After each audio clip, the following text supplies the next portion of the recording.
I'm Kelvin Law. Our topic is antiques and auctions, and also how to prep your house before you decide to put it on the market. With me here today are Marg-e, Kelley, and also Michael Lynch. Marg-e Kelley is the president from Kelley Auctions. Kelley Auction has been around since 2004, and they specialize in antique collections and also appraisal of antique as well. And also they helped homeowners to prep their home before they decide to sell. And Michael Lynch is the expert on antiques and collectibles, if you will. Welcome. Thank you, Calvin. Nice to Welcome be here. both, and I'm glad you can join us on the show. Having said that, if someone has been in a home for a while and they want to downsize their home, and that's when you come into the picture, how would you assist those folks if they plan to downsize their house, especially with antiques and a lot of personal belongings in the house? Good question, Calvin. Thank you. We go out, Michael and I get calls into the office from all sorts of different folks that are trying to do all sorts of different things. One of them is from folks that were given our name by referral from a real estate agent or an attorney, or they need to move and they need to get organized. We go in and we help them break down their categories, their items into 4 categories.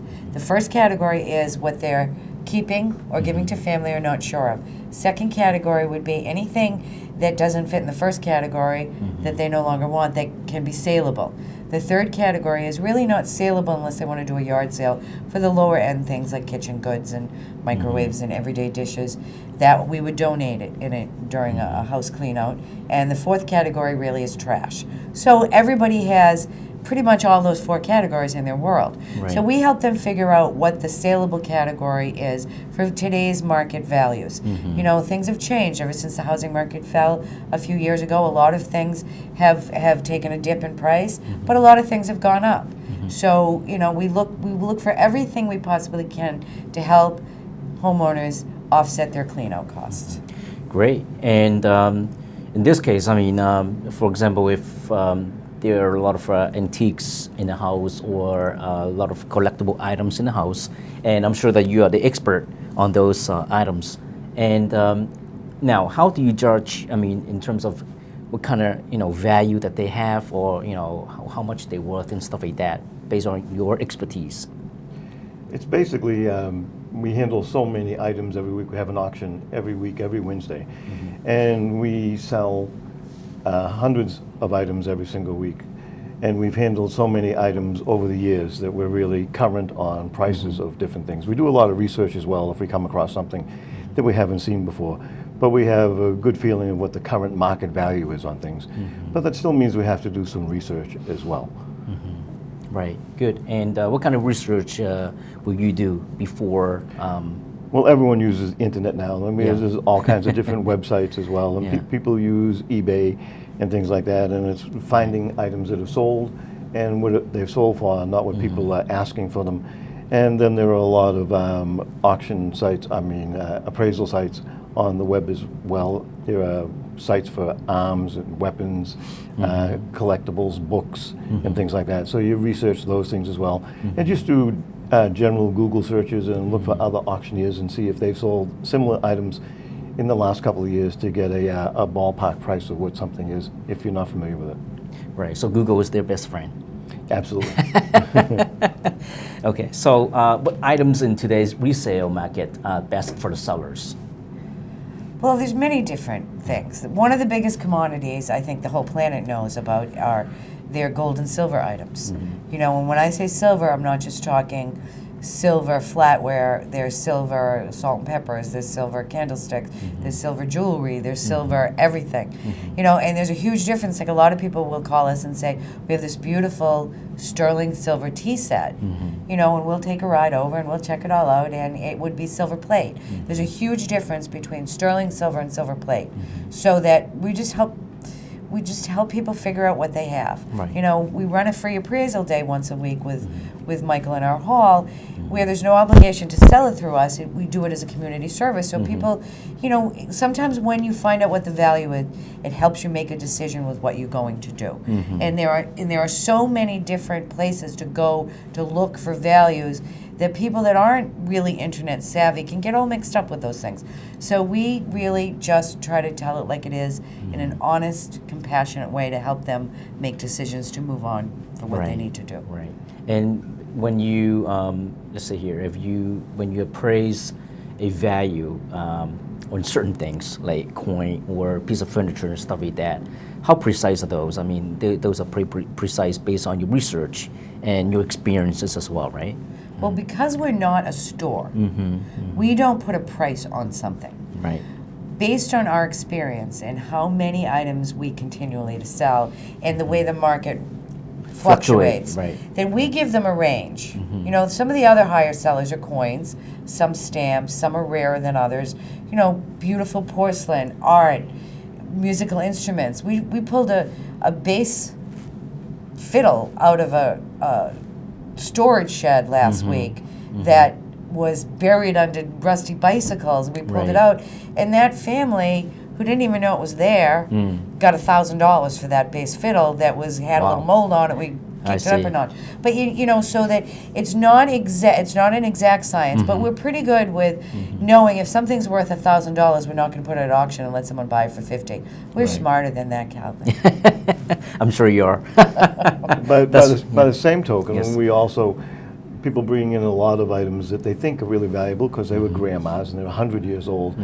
And we can tell them that some of those items are not very valuable and might only bring in $5, $10, $15, or $20. Or they're really not worth bringing to auction to sell at auction. And if something that grandma had is chipped or stained or has some damage to it, then chances are it's not going to have a lot of value. So a lot of the time we can let people know that the things are of some value or maybe are not of some value. And then putting a specific price on it, we can give them a range of prices that for things that we have dealt with over and over again. Some things are easy to put a specific price on, like gold and coins and silver and things like that. Porcelains can be a little bit different and a little difficult, and you can get in the range, and usually we hope to be in the mid-range.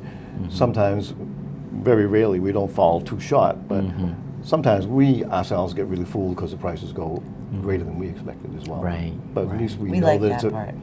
at least we know they're valuable pieces, and we can tell them they're valuable pieces. Right.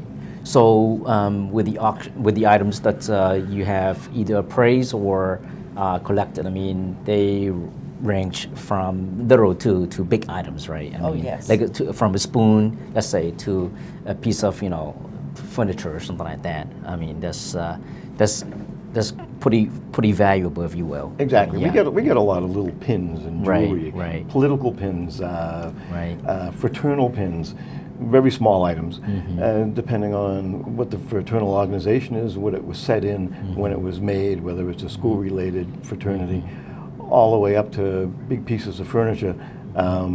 It really does depend, but we do everything from the smallest thing to the largest type of item as well. Right. And those pieces could be found anywhere, right? I mean, in the attic or in the basement or something like that, right? That's the fun of it all. Even under the ground. You never know where you can find. We did a house in Quincy on the Neck. Right. There used to be an old speakeasy back in the day. And we found, when we took art off the wall, there were cash. There were either $20, $40, $50 of cash on some of these frames. And it was fabulous. We were so happy to call the person who had hired us and say, guess what we just made you? We were really excited. But we did have, there was a desk that Michael took this call, that someone tried to sell us for several $100s, and because they needed some brakes for their cars, we brought it to auction. The other important part that we need to mention, when we at Kelley Auction sell items for people, we make sure that we give it global exposure, because when you are selling items in today's market, you really have to show the planet, truly show the planet. So we get between 500 and 700 photographs up every week of what we're going to have at auction. We also caption it, make sure we spell it properly, and that marries keywords. So people that are looking for these items all over the globe will find them because they feed those keywords into these search engines and come up with these things. So Michael had looked at this desk and he said, no, we're going to take it to auction because that is the right thing to do with this desk. Right. And a long story short, it was a Gustav Stickley first generation organizer desk, of which there were 6 made and only, and this was number 3 that was numbered, with inlay by Harvey Ellis, which was another big deal, feature of this, and it sold for $214,500. Wow. I know. That's were huge thrilled. value right there. Yeah. Huge. So, Yeah. and she had no idea. I see.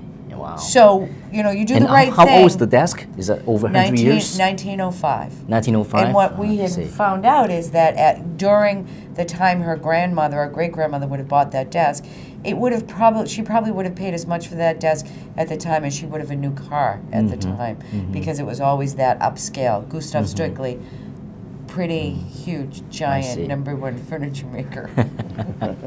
Well, with the cash that, let's go back to the previous question, with the cash that the owner found or you found for the owner, I mean, did they take the cash to donate or they kept the cash?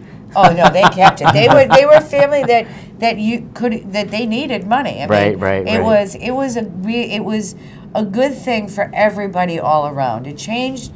We were a young Make a company difference. at the time, Yeah, and it showed who we were with Right. credibility because Yeah. we would always do the right thing for Yeah, people. right. So and it helped that family. Right, It helped put us on the map. I talked to a lot of press people. We got a lot of press on it. So Right. it kind of was the desk that changed a lot of lives. Oh, that's good. Yeah, And there's been other things, not as high as that, but a fire lantern that was found in the trash, 1857 fire lantern, got $22,000. Right. That helped a family Right. who was really in need of Right. finding a find Right, like that. right, But not right. everybody has those things, and we Right. let people know that, but you never know. We're Yeah. very careful with Yeah. people's belongings. Right. Because they may have in their attic grandmama's stuff, Right. who they might not have had that box open for Right. 50 years. Yeah. And who knows what you're going to find That's in right. it, That's right. Yeah, But- it's very sentimental, if you will. So So we work Yeah. with the owners of the home and the estates.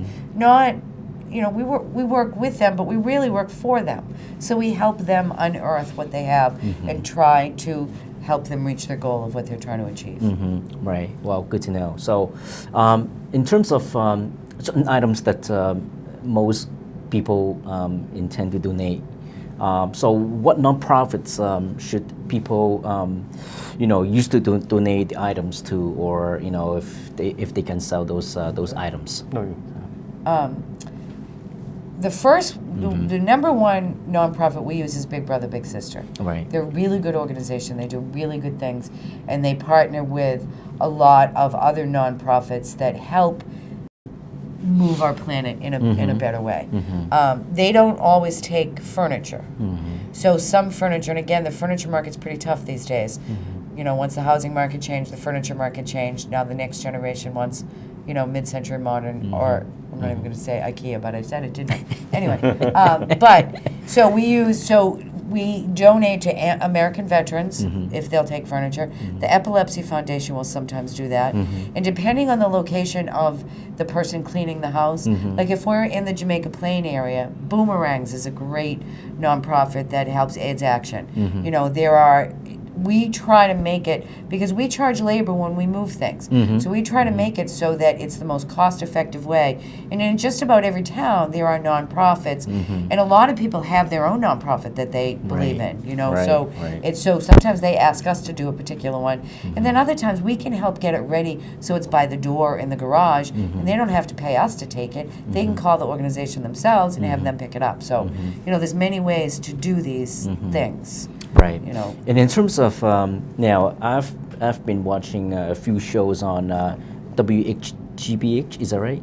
And they had shows with appraisers who came in and appraised the antiques, and also auction out the antique and stuff like that. Now, how do they work? Are those techniques very similar to what you use at Kelley auctions? Yeah, they are. Okay. We do the same kind of thing. We'll go in and we'll look at all the items in the house, and there are things that are worthy to bring to auction, and we'll bring those to auction. And we'll walk through the house and we'll identify those things, and oftentimes they'll ask us to come in and we'll look at something. They want to show us something, an old sewing machine or something like that, and because it's an old oak sewing machine, they think it's really, really valuable, and very little value to it. But there may be a painting on the wall, there may be a small vase in a china cabinet or something like that that has a lot of value, and we'll point out those things of value to them. They may want to keep those things, they may want to pass them on to children, they may not want to sell them, they may want to take them with them. But when we go through, we'll point those things out, and we will take those things to auction if they want to go to auction. But we're really careful to try and find the valuable things and bring those things to auction. We've gone into houses where people have thrown things in the trash, and we've taken things out of the trash and said, well, let me see what you have thrown away, and take things out of the trash. And we've gotten from hundreds to $1,000 for things that have just been in the trash bags that they were ready to put out on the curb.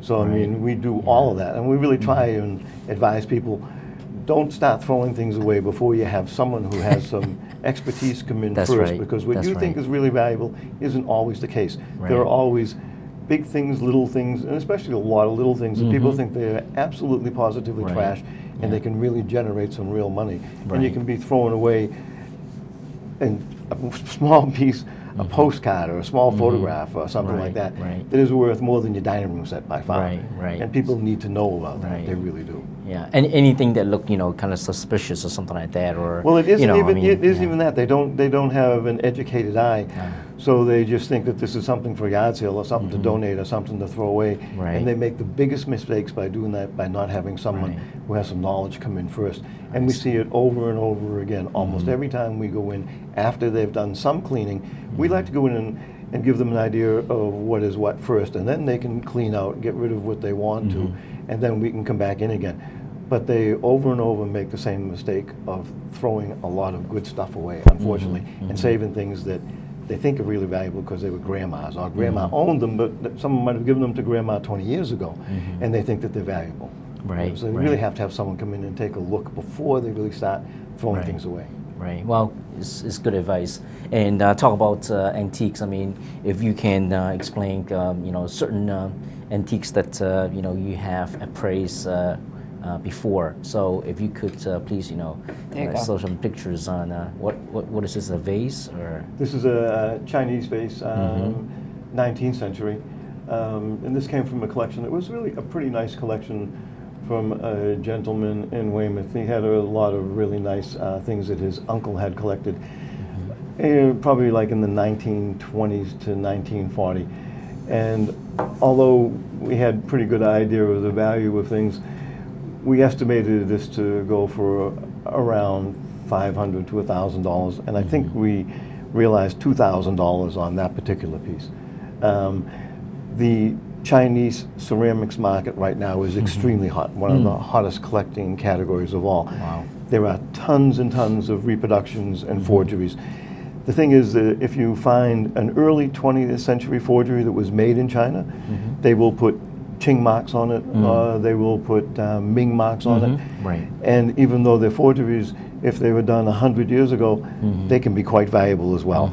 The original might be worth tens of thousands or hundreds of thousands, but the Chinese counterfeits that they were shipping out the turn of the century, last century, a lot of those things are worth hundreds to several thousands of dollars. Good to know. Very, very surprising. And this is a nice example. This is from the same house, and these are, we had them as vases. People think of them as vases, but they're really brush pots. And it's a pair of brush pots. That's right. And again, they're late 19th century. I can't remember whether I don't believe there were hallmarks on the bottom. There was. Were there seal marks on the bottom? Qing. Oh, they're Qing. But I think the Qing mark might have been on one of the sides. I'm not sure. Anyway, we underestimated these by a considerable amount of money. We had some out-of-state bidders on these, and they realized $5,500. Wow. For both? For the pair. For the pair. For the pair. I see. Yeah. And very nice pair of brush pots in really, really nice condition. Really, really nice condition. Well, now we said Qing. I mean, is it Qing dynasty, is that right? And Ming dynasty? Qing dynasty. Okay. And the Qing dynasty went all the way up until 1915. From the late 1700s, from the 1700s up to 1916. So there's a wide range, and sometimes the the Emperor's Reign mark might be on there as well as the Dynasty mark, and that makes a difference with the price. Right. And a lot of the early Qing pieces, you find counterfeit marks on them. If they were made in 1890 or so, they're still valuable. They still have really, really good value. Right, Like right. those things, like worth maybe a couple $1,000s. That's right. And then a few more, like a clock or something like that. I mean, it's just like a... This is a this is an 18 karat gold Charles E. Jarot, Jarot, pocket watch. It's actually quite small. It's a lady's pocket watch. And he partnered with another man to manufacture these, where the other name is on the inside. But that, you know, pocket watches are tricky. If they're gold colored, most people think that they're gold. So they are gold, but some are gold filled and some are precious metal gold. When a lot of times you can't tell by touching them, looking at them. We handle so many of these things. We're pretty good at. We can feel it. We can touch it. We know the colors. But you know, we'll open it. We'll show folks inside. If it says this, it's this. If it says something else. But this is 18 karat gold. You know, the gold value is really under $400 because it's a light watch, or $450, and that went for over $1,000. So that was a nice thing. And when we give an estimate, when I was at this person's estate, I told her that I thought, because of the watch it was, and we look for comparables, just like as when you're selling a house. We look for comparables wherever, on the internet, in the books, past sales, things like that. So what I figured that it would go between $600 and $700. You know, I knew it wasn't going to fall below that because of the beautiful watch that it was. So I gave a conservative estimate, which would rather give conservative to start with and then knock it out of the park. We like to surprise people. So that was a good one. That was That's a good. one. That's good. So, and the next one is this the vase? Yeah, I'll speak to that one. That was, I went to a home in Hanson, and it was a summer home, and this lady's family decided to sell their summer home. That vase had been in that home since 1920s. This is about 1915. It's a Gruby vase, craftsman period. Now, when I saw it across the room in this house, there was a lamp insert in it with an icky little shade on it. And she said, "What about that lamp over there? I'm thinking of giving it to a neighbor." From across the room, I knew it was something good, but it wasn't that color. Her grandfather had painted it with thick latex paint, white. It had several coats of goopy white paint on it. So I took the lamp thing out, I turned it upside down, and there it was, Gruby vase. Now that's a beautiful, beautiful turn-of-the-century craftsman pottery company, always high-end vases. So someone I know worked on this, and you know, we found out what should be done to get that paint off. Because of the age of it, you can see the cracklies and stuff. It really, if they had never put that white paint on, it would have been a deeper moss green. And this is a James Kendrick vase. Was it James Kendrick? It's Kendrick vase from that period, Gruby. And without the paint being on it, it would have had a value of somewhere between $20,000 and $25,000 on resale. As it were, after the conservation of it and really showing it to the planet, it still had work to be done to bring it to its original luster. It went for $13,000. Wow. That lady was so happy. Right. I have no idea. She thought it was a Nicky Little lamp. So Had she preserved it, I mean, it's even worth more. She was going to give it to a neighbor. I see. yeah, I would have taken They it. needed the money. Yeah, they needed the money. Yeah. To move. They were Yeah, moving. right, So right. that was And good. that's another example why if we don't go in there first and you Right. have something and you think, well, it's been around for years and it's been painted white and it's not very attractive, it's just kind of shabby chic. Right. And I can give it to a neighbor because it might be worth $10 or $15, Right, and then to find out that it's worth thousands of Yeah, dollars. that's right. That's right. Yeah. So Surprise. yeah. Yeah. So try to save as many antique as possible because Well, you the- never know, right? Well, the thing So- is, it's important to have someone come in and take a look at these things. And when we come in and we do an appraisal of a house, if a realtor calls us in, or however we end up getting into a house to do an appraisal, we do a complimentary appraisal. We'll do Right. an hour, hour and a half, 2 hours, walking through the whole house, Right. giving them our best opinion Right. of the value of many different things. And so there's no charge whatsoever. We hope that we get things to sell from them or to sell for them, but there's no obligation on their part. But we will come and we will do a walkthrough with them to help them decide what is good and what is bad and what they can throw away and what they should bring to auction or conserve or keep for themselves or hand down in the family. So it's really, really important, and that's a perfect example where if Marg-e hadn't gone in there first, that would have gone away someplace, and probably Someone was going to be happy someday with it. unless it got broken and thrown in sure. the trash or something, Right. you know? That's right. Right. Yeah. So, and then there's a Cy Young letter right here.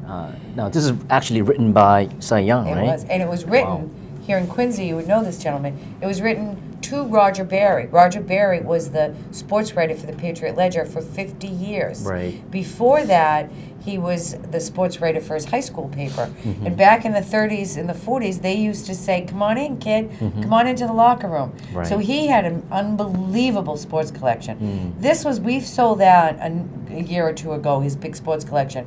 And his daughter, who lives in Holbrook, is finding more and more things out of her dad's stuff. So Right. that letter went over a couple of $1,000. Wow. And Yeah. this, what day this letter was dated back to? I think it's 38, something like that. 1938? Something Yeah, like that. I see. But Yeah. what happened was, and he learned this early on, he used to write to every player. Right. You know, he'd write about the way the player held their bat, or could they do something different, or could you teach me this?